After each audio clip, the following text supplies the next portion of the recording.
Hey, good morning. We have a less than ideal setup this morning because I forgot the stand that I usually use to record with when I need to use my hands. Usually I just hold my phone in front of myself, but this morning I kind of want to show you something.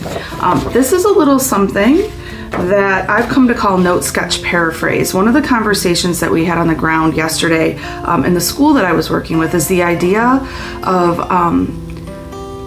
reframing the problems that we encounter inside of Writer's Workshop and noticing how writers write.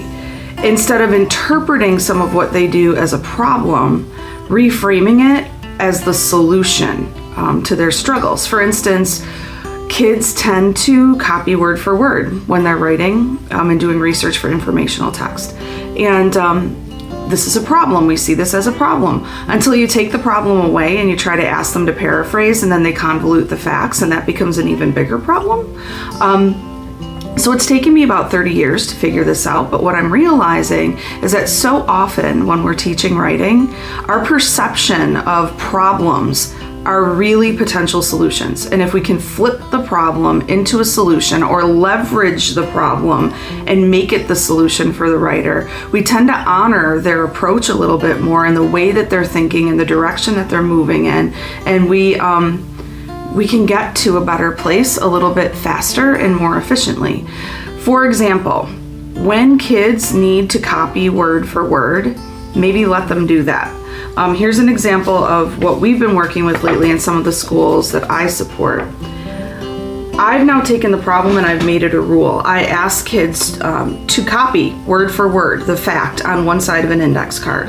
And this allows all of us to make sure that the fact is clear and that it's going to be translated accurately.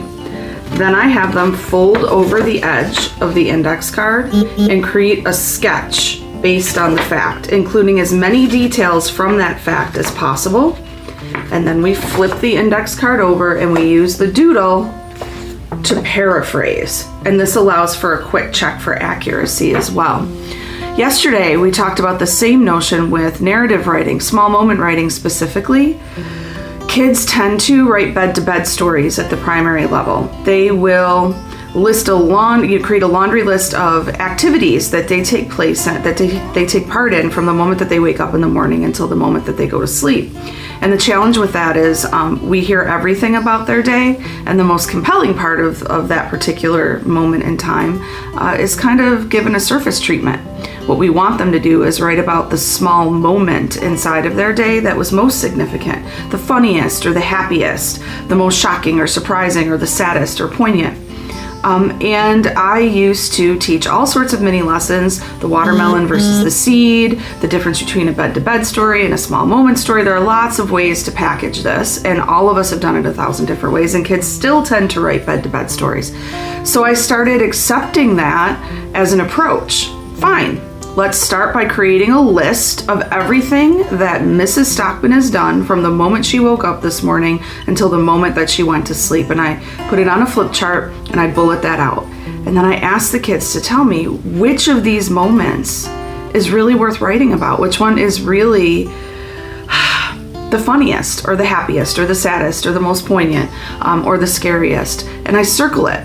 And of course they can help me figure that out. And I use the same approach with them. And so in this way, it honors their tendency to want to write a bed-to-bed story, to need to think through the entire day. But it gets us to the place that we want to arrive in, which is at the small moment. Same thing with note, sketch, paraphrase. I'm honoring the fact that writers seem to need to copy word for word first.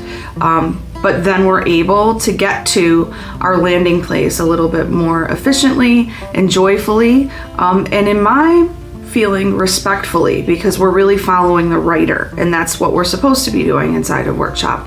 Have a good day, everybody.